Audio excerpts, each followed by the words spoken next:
We're back here on the Believe in NFL Draft Prospects podcast. Joe DeLeone, Ryan Roberts, and we're moving on to another scouting report. College football season's finally done. We're officially in the start of draft season, so I'm freaking juiced up. Senior Bowl is right around the corner.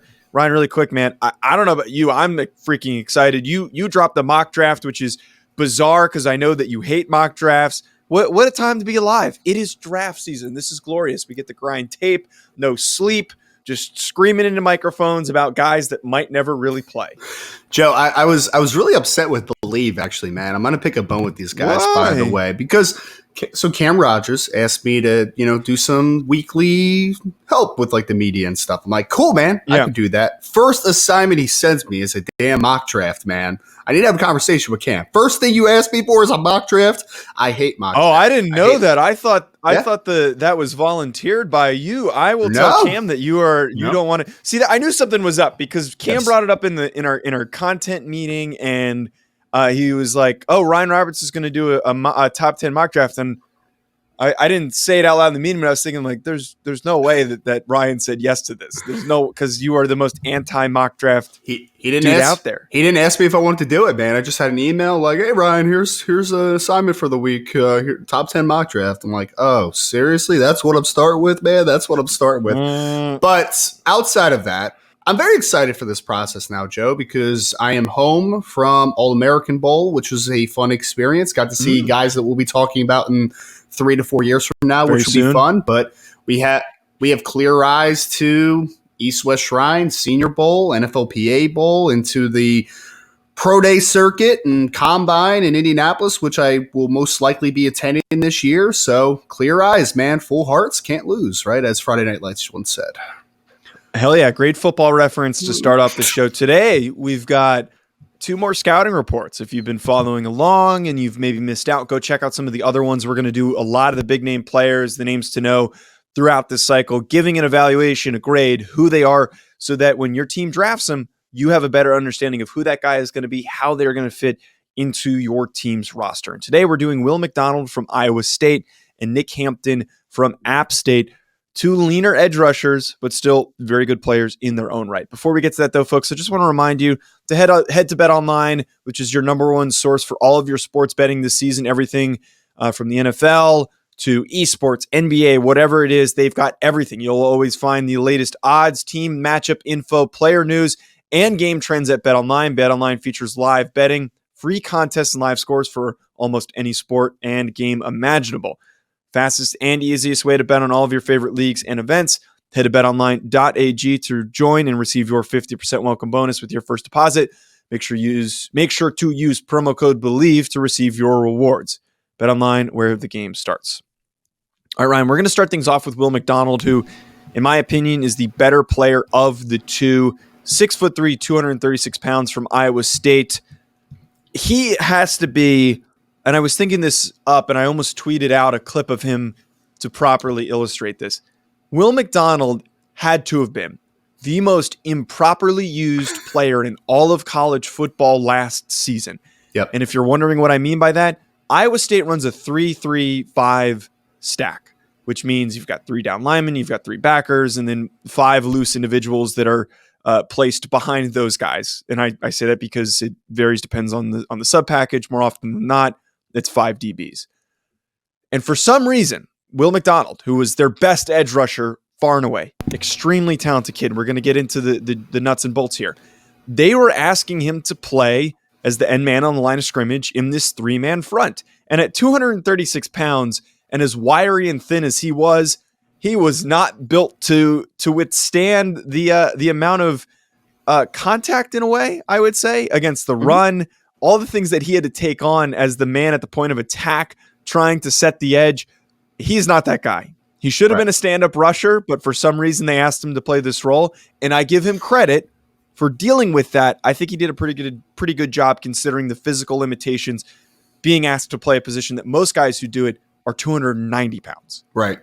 Now, I mean, I think that it's a great way to start off this conversation, Joe, because I agree completely, right? He is a very misused player in their system. Like, I get why in the Big 12 conference why Iowa State runs this defense. And they're actually very good at it, right? Like, I know that Iowa State's offense was putrid this year without Breece Hall and without Brock Purdy.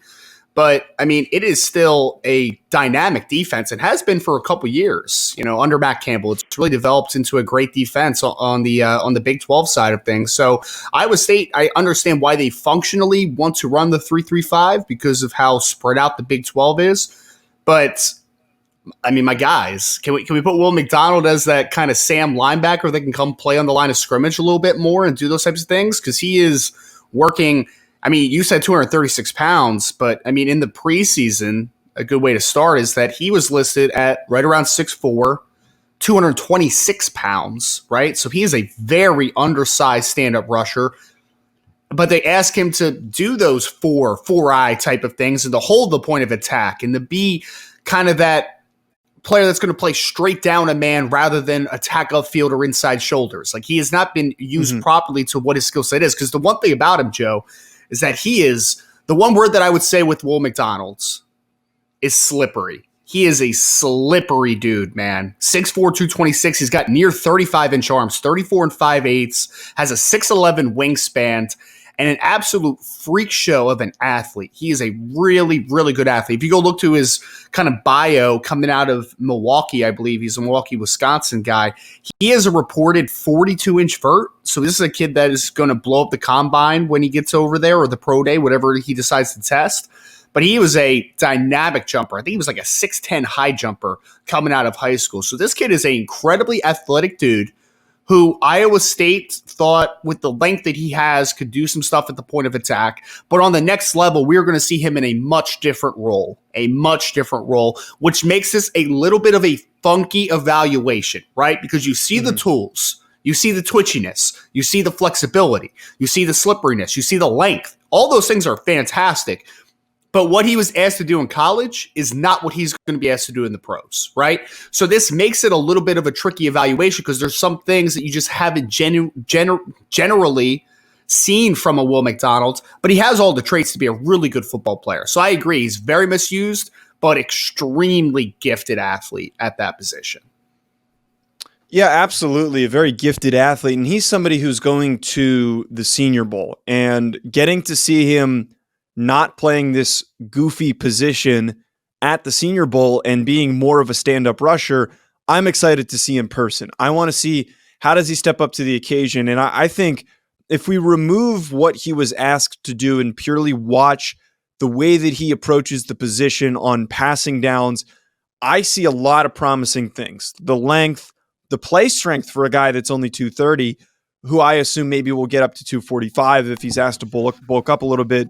But the play strength, the flexibility, the length, we're talking about that explosiveness. He's got a lot of potential, a ton of potential. He just needs to be activated to play a role that better suits him and not doing that dumbass approach to, sorry, let me rephrase that.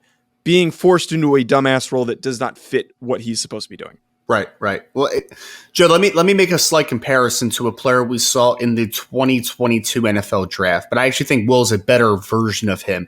I liked Myjai Sanders out of Cincinnati. I knew you were going to say that. That was, yeah, go ahead. Well, they have similar body types. They do. But Will McDonald's longer, and I think he's more explosive than Myjai. But they were both undersized players who probably weren't used incredibly well in each of their systems, but have true outside track potential. And I think Myjai got a little bit of run this year with the Cardinals, showed some good signs as a rookie.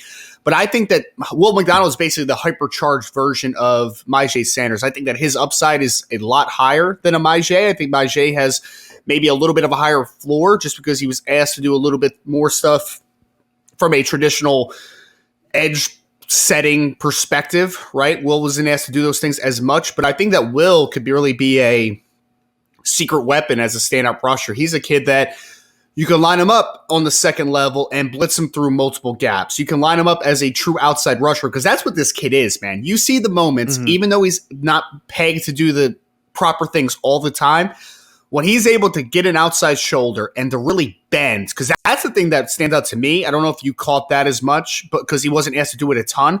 But when he hits outside track, man, he's got some silly bends, dude. He's got some flexibility in his lower half. He's really able to turn corners and soften angles really well. So as this kid, hopefully at the Senior Bowl, gets an opportunity to really be able to be that true outside pass rusher, which I think he is. I don't think he's going to be a great speed to power converter. I don't think he's going to be a great inside counter type player unless he gains a substantial amount of weight. But what he is this kid is an outside track dude who can really run the arc, can really run the hoop, and has the bend in his lower half to finish at the quarterback. So I like Will McDonald a lot. He reminds me stylistically a lot of what Myjai Sanders was coming out of Cincinnati, but I think he's a more talented skill set of that same type of player.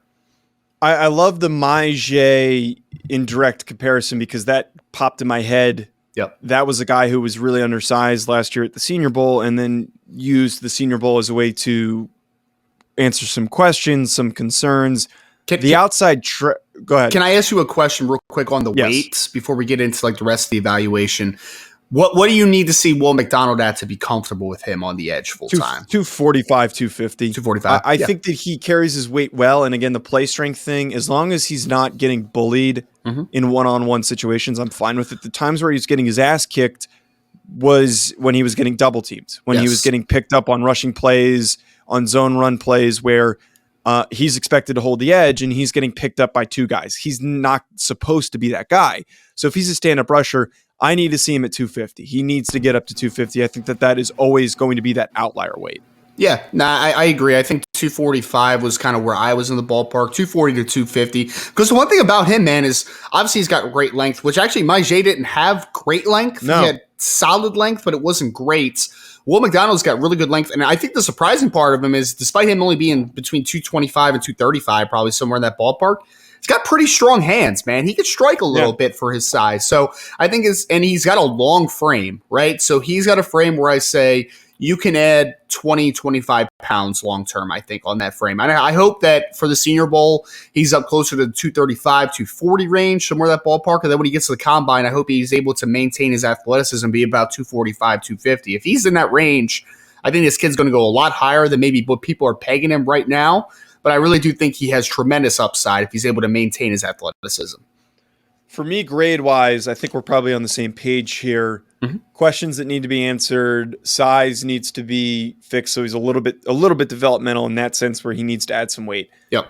This is a round 2 pick for me. Somebody who might sneak into the end of the first round depending on where the rest of the edge players go, but this is a round 2 pick. I don't think he'll slide any further. If anything, he might slide up because of those questions being answered properly. I'm bullish on this kid, man. Top 50. He's a top 50 player in my opinion. Yeah, absolutely. Because I think he has those traits, Joe. And this could be, because people always ask this leading up to like drafts, like the bowl season and everything, the All-Star game circuit. Who is a guy that can make a tremendous, tremendous rise in the process? And my guy's Will McDonald, because there's a couple check marks that he needs to take, right? One is the weights. We talked about that a ton. But he has the opportunity to go to the Senior Bowl. And if he dominates the Senior Bowl, and he's able to maintain weight with how we think he's going to test, I mean, that's a guy that could really rise because, I mean, I did that mock draft, like you said, and I'm looking at this edge class right now, man, and I'm like, outside of Will Anderson, and then you get to like the Miles Murphys of the world, right? There's a lot of question marks here. Nolan Smith, similar player, but coming off the injury, right? Andre Carter didn't have a great year for Army. Then you have the BJ Ojalaris of the world, who's a good player, but does he have a tremendous upside as a pass rusher? There's a lot of question marks after the top tier of a Will Anderson working down to a Miles Murphy. So in a pretty wide open tier 2, tier 3 of this edge class, I do believe that Will McDonald also could be that late first round pick that surprises some people a ton, but it really depends on how he tackles this process moving forward.